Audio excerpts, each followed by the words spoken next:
Hello solo leveling fans and welcome back to a new video. Real quick before we get started, I just want to say a big thank you to everyone that is joining the channel and showing me love and support. But we are so close to hitting that 1000 subscriber mark, guys. We can make it possible by the end of September, so that is our goal for the channel. And if you guys find yourself enjoying this kind of content, go ahead and like this video, comment down below, and subscribe to the channel because it's free. But with that being said, guys, we're going to be talking about the advancements today. And when it comes down to your hunter advancements, where should you be setting those advancements, especially if you're a free-to-play player. So we're gonna go ahead and go to our codex here, and we're gonna take a look at the hunters. Now, rule of thumb here, I'm gonna start off by setting a few rules. The first one is that if you're a DPS character, if you're like your DPS character should be going all the way to A5, and they should be on your rate up banner if they are available on the custom banner. Meaning, so things like Alicia, Cha, these two girls are available in the custom banner, and you can definitely put them in the rate up list, so they definitely deserve to be there. Amamiya is going to be coming next banner, so that she's also going to be added to your rate up list. Now, people like Choi and SM Bake are exceptions here to this rule because they are DPS, but they're not currently meta. So we're mainly looking at the meta units like Cha, like Alicia, like Mirei. All these three girls should definitely be at A5 when you get the chance to get them to that point. And I'll get to why in just a second, but that's the first rule that we're going to be talking about. The second thing that we're going to be talking about is your support hunters. Support hunters are extremely important to enable your DPS hunters. So people like Meilin Fisher, people like Min and Bora here are all great support units. I'm trying to look here, so making sure that I haven't really forgotten anyone. Yeah, I think those three. Obviously, Hansame is a great addition to the game. You cannot forget about her. So she's also a great support. So Hansame, Meilin, Bora, and Min here are the four supports that we're going to be focusing on. Now, when it comes down to your supports, let's start off by talking about Hansame. Where does she sit? Holy, I can't talk. Excuse me. But yeah. When it comes down to Hansame, I think she definitely deserves that A1 spot, especially if you're free to play. Make sure to be putting her in this position, leaving her there, because again, at the end of the day, she increases critical hit damage, critical hit rate by 10% here. And honestly, this is a great addition to your win team and will make people like Mirei really shine. So make sure to be leaving her at the A1 stage, and if she ends up getting added to the custom banner after a while, go for that A3 just due to that immortality effect. Keeping your hunters alive will definitely be something that you should be looking forward to, especially in the guild fight, in the guild boss fight. This is a great buff to have. So yeah, A1 or A3 for Hansame. Mirei, like I said, you're gonna take her all the way to A5 because some of these are honestly insane. Just reading off of some of these buffs I'm gonna show you here. So basically, while possessed, which is basically her ultimate effect, increases the user's critical hit rate and critical hit damage by 20%. That's at A1, by the way. And obviously, this could go we can go all day about her kit, but like I'm trying to highlight things like at her A4 here, for example, increases Amamiya Mary's win damage by 10% for every win team member in the party, stacking up to 3 times. Again, full win team she would go absolutely crazy in with Hansame's buffing as well, so she's gonna be an absolute unit to reckon with. So definitely somewhere in need that you could be going for here. So A5 is nothing to scoff at either. You can see here that it increases the damage of sword technique type 3 and type 4 by 80%, which is your 2 basic skills, by the way, the type 3 and type 4.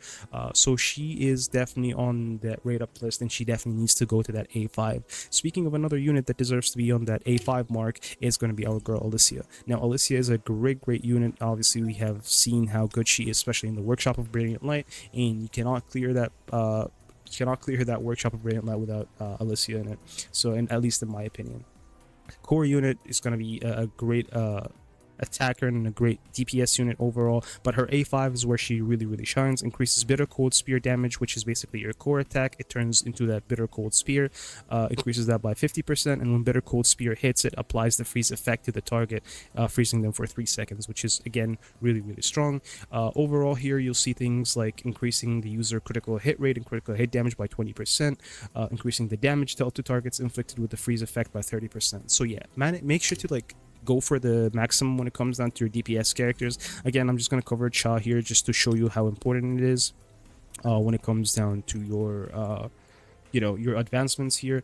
At A1, the Dancer effect can now stack up to 5 times, which is basically the first ability. Increases the user critical hit rate by 16% at A2, and then obviously A3 is where she becomes really insane, because when attacking a target inflicted with the brand effect, increases the skill damage of the Dancer and Sword of Light, which is your 2 abilities, by 50%. A great increase, honestly. It's 50% on your damage is insane. And then even if you go to that A4, look at this critical hit damage increase by 16%. Again, a great buff to have. And A5, you don't even need to talk about it. Look at this, the damage and critical hit rate of Light of End, which is your ultimate, increases by 20% and 2% respectively, depending on how many instances of the Dancer effect the user has applied, which can stack up to 5 times. So that's a bonus 10% on it. So that's 30% overall if you have the maximum stacks on it. So overall, an insane unit when it comes down to DPS. So that's our DPS out of the way. Going back to our supports here, we are going to be talking about Meilin Fisher. Now, Meilin here is going to be another unit that you want to buff to get her to that A2, just for the simple fact that she's going to be really useful in the sense that at A2 she's going to be so strong, especially for people like Alicia. So as you can see here, her A2 is where you should be going for her. Increases all team members attack and defense by 8%. Additionally, increases the attack and defense of water element team members by 8%. So yeah, people like Jiwoo is going to be benefiting as well. People like Nam Chae-young, if you choose to use her over Jiwoo, is also going to be a great option. So A2 is where she really shines, and I think that's a very good spot to be sitting for Meilin here. I think she's definitely like that extra 8% increase for the attack here will benefit Alicia, but the additional water damage, the 8% for water damage here, or water element members by another 8%. So a total of like 16% increase just for Alicia alone is a really strong addition to her kit. So yeah, that's A2 right there. Moving on to some of the more insane units here. I'm going to be talking about Min here because he's a solid pick.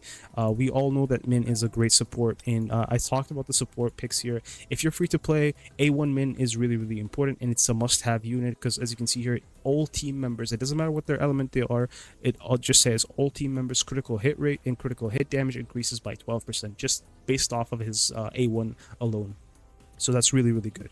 A3 in my opinion is where he should sit for most people, because that's where he like really shines. But as you can see here, when the Light Glimmer is used, the entire team instantly recovers HP equal to 2% of Min Byung's max HP. And if you guys don't know what the Light Glimmer is, that is basically your first ability right here. So yeah, an absolutely crazy unit, and that's where he should be sitting when it comes down to your advancement. So A3 for Min is a must-have, honestly, especially for that Light Glimmer and for the extra recovery, but also for the critical hit rate and critical hit damage that buffs your entire team. Another great support, as we said, is the Bora. She is currently seeing a lot more attention, especially after the introduction of the guild boss, because she buffs a lot of people and a lot of damage. But also she is going to be she's going to be meta, because the next workshop of Radiant Light is going to be dark unit, especially with the release of 2 more dark units, one being a support, one being the DPS. The 2 girls are going to be something really important here. So where should you stop with her? I think her A1 should be a sweet spot for now. Leave her there. And then if you're trying to push her to the max, I think her maximum potential can be reached by A3. You don't really need to push her past that, but in my opinion, keep her at A1, use her at A1, and we'll obviously have to do some more testing when it comes down how good she's going to be with the 2 newly released characters. All right. That's the Bora for you.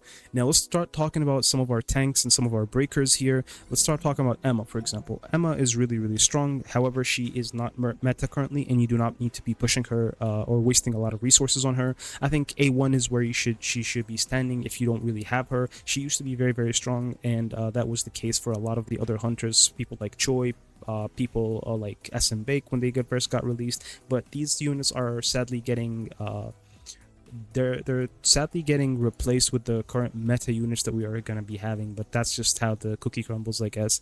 And as you can see here, her A1 is where she increases the break damage of burn by up to 77%, which is really strong.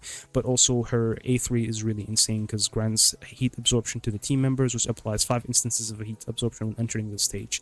Great stuff, honestly. Like I said, just leave her at A1. She should be more than fine. Shouldn't be pushing her past that.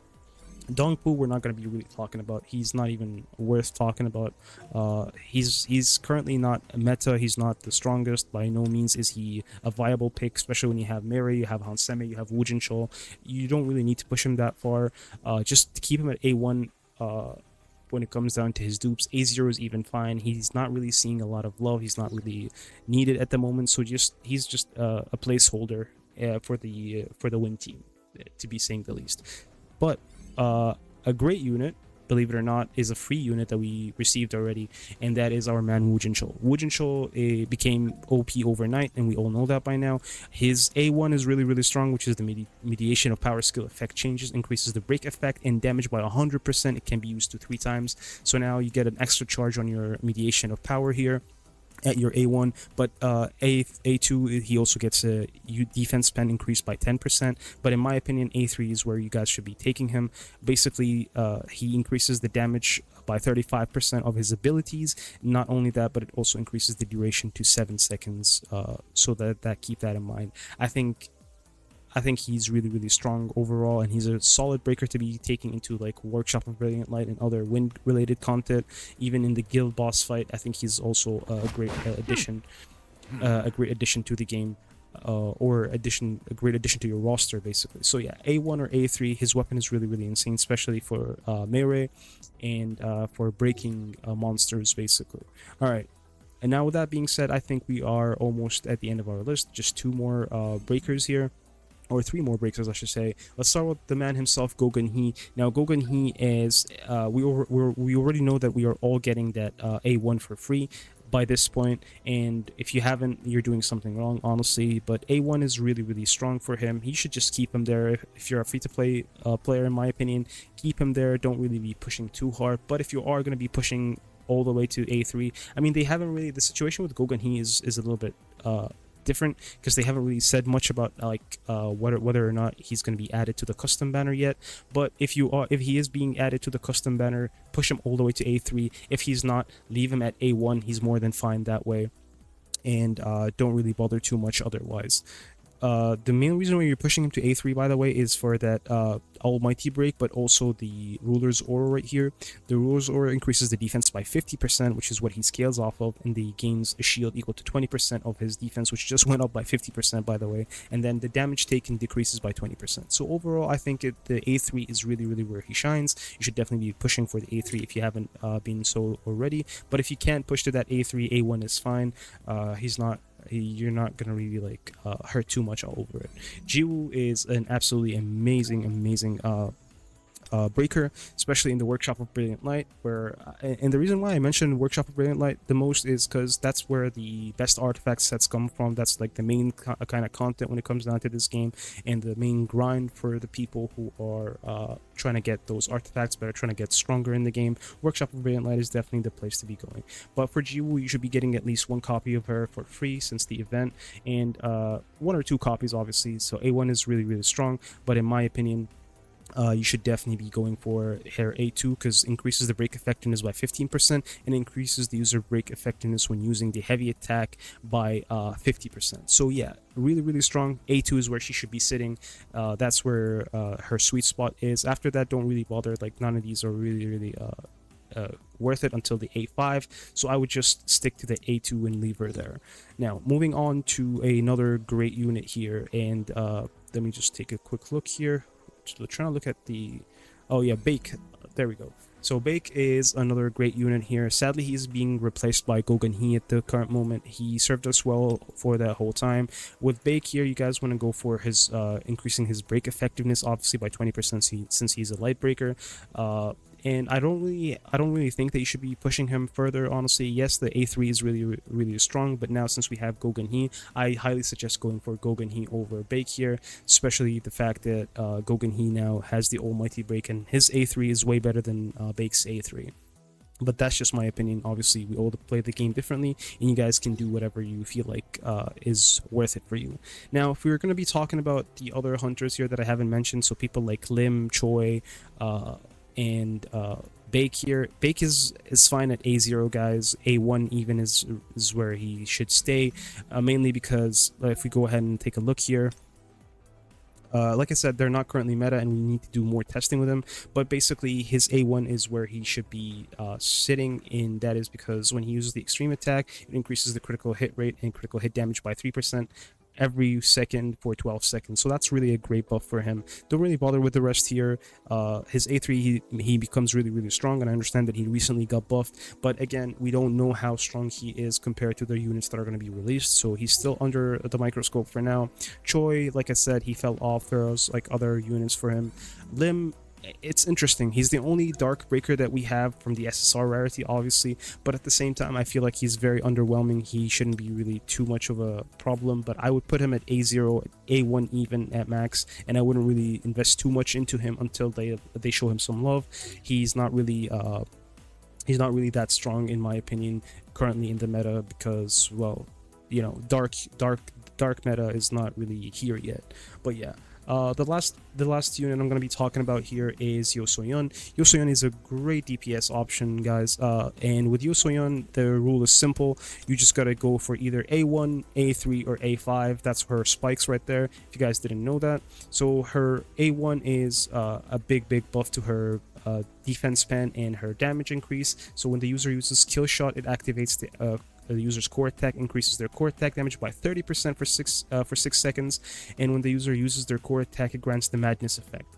Now, the Madness resets the cooldown of Kill Shot, which is one of your abilities, and changes to Hellfire, increasing the user's damage dealt by 30%. So overall, as you can see here, it's a good... I'm gonna let you guys read this, but basically, here is the A3 buff. When the user uses Trick Shot, it grants the attack increase effect, and basically increases the user attack by 24% straight up flat damage, and then the A5 is where she goes. Me personally, I would say either go for A1 for her, and then you can put her up on the rate up banner if you've already you know, maxed out your other characters, like the other DPS characters like Amamiya, Alicia, and Cha. Those are going to be your priority because those are going to be what you're going to be worrying about next, especially with these two are for the Workshop of Brilliant Light, and these Cha is obviously for the Baron fight, or for like the light element that is going to be coming again, the new Workshop of Brilliant Light that is going to be coming here, and the other things or the other content that will be added, because it's going to be light and dark, guys.